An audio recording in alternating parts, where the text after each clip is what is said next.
നമസ്കാരം, ടോഷ്മാസ് കിച്ചൻ്റെ പുതിയൊരു എപ്പിസോഡിലേക്ക് എല്ലാവർക്കും സ്വാഗതം. ഞാൻ ടോഷ്മ. ഞാൻ ഇന്ന് തയ്യാറാക്കി കാണിക്കുന്നത് ഒരു പഴമാങ്ങ വെച്ചിട്ടുള്ളൊരു ഐസ്ക്രീമാണ്. ഇപ്പം ചൂടുകാലമാണ്, അതുപോലെ തന്നെ പഴമാങ്ങയുടെ സീസണാണ്. അപ്പം നല്ല ഹെൽത്തി ആയിട്ടുള്ള അധികം ഇൻഗ്രീഡിയൻസ് ഒന്നും ഇല്ലാത്ത ഒരു ഐസ്ക്രീമാണ് ഞാൻ ഇന്ന് തയ്യാറാക്കി കാണിക്കുന്നത്. ഇത് തയ്യാറാക്കാനായിട്ട് നമുക്ക് പഴുത്ത മാങ്ങ തൊലിയെല്ലാം ചെത്തി അരിഞ്ഞ് ഫ്രീസ് ചെയ്തേക്കുന്നതാണിത്. ഞാൻ ഒരു ഏകദേശം 1 കിലോ മാങ്ങ എടുത്തിട്ടുണ്ട്. പഴമാങ്ങ എടുത്ത് നന്നായിട്ട് തൊലിയെല്ലാം കളഞ്ഞ് ചെറുതായിട്ട് അരിഞ്ഞ് ഫ്രീസ് ചെയ്തതാണിത്. പിന്നെ നമുക്ക് വേണ്ടത് നാരങ്ങാനീരാണ്. ഒരു 2 ടേബിൾ സ്പൂൺ നാരങ്ങാനീര് വേണം. അതുപോലെ ഒരു 1/4 കപ്പ് ഹണി വേണം. നമ്മൾ ഹെൽത്തി ആയിട്ട് ചെയ്യുന്നതുകൊണ്ടാണ് ഞാൻ ഹണിയൊക്കെ എടുത്തേക്കുന്നത്.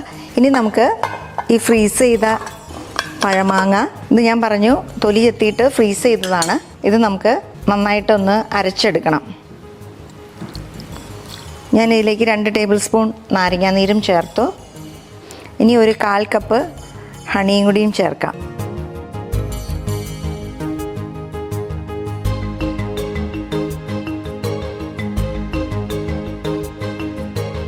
നമ്മൾ മിക്സിയുടെ ബൗളിലേക്ക് ഇട്ടു. ഇനി നമുക്ക് നന്നായിട്ട് അരച്ചെടുക്കാം.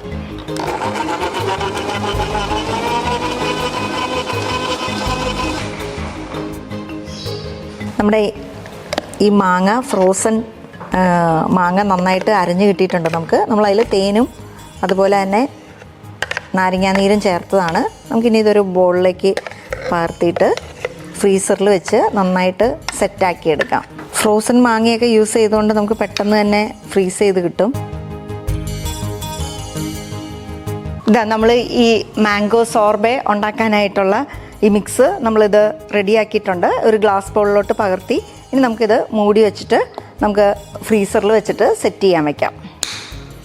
സെറ്റ് ചെയ്തതിന് ശേഷം വേണം നമുക്കിത് സ്കൂപ്പായിട്ട് എടുക്കാൻ വേണ്ടിയിട്ട്.